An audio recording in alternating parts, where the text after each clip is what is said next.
İşğaldan azad edilən ərazilərdə peşə təhsili dövlət hesabına olacaq. Peşə təhsili haqqında qanuna bu barədə dəyişiklik edilib. Sözü gedən dəyişiklik sentyabr ayının 15-dən qüvvəyə minəcək. Əsas hədəf və məqsəd 3 il ərzində orada peşə təhsili alacaq şəxslərin xərclərinin dövlət tərəfindən, yəni təhsil haqqının dövlət tərəfindən ödənilməsi, ödənişsiz təhsil almalarına şəraitin yaradılmasıdır. Bununla həm də peşə təhsilinə marağın artacağı gözlənilir. Orada əsasən ixtisaslar tikinti, nəqliyyat, eləcə də kənd təsərrüfatı yönümlü ixtisaslardır. Məlum məsələ ki, Qarabağda artıq tikinti işləri sürətli şəkildə gedir.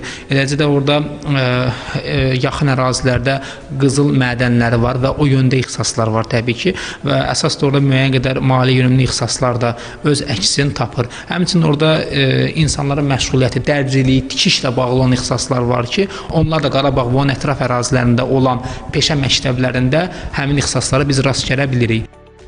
Ümumilikdə işğaldan azad edilən ərazilərdə 8 peşə təhsili müəssisəsinin tikintisi nəzərdə tutulub. Bu müəssisələrdə peşə təhsilinin bütün pillələri 6 aylıq və 1 illik ilkin peşə təhsili, 3 illik texniki peşə və 4 ilə qədər davam edən yüksək texniki peşə proqramları üzrə təhsil veriləcək. Bundan başqa Füzuli Peşə Təhsili Mərkəzində ilk dəfə dronların və pilotsuz uçuş aparatlarının təmiri üzrə texniki ixtisasların da tədrisi nəzərdə tutulur.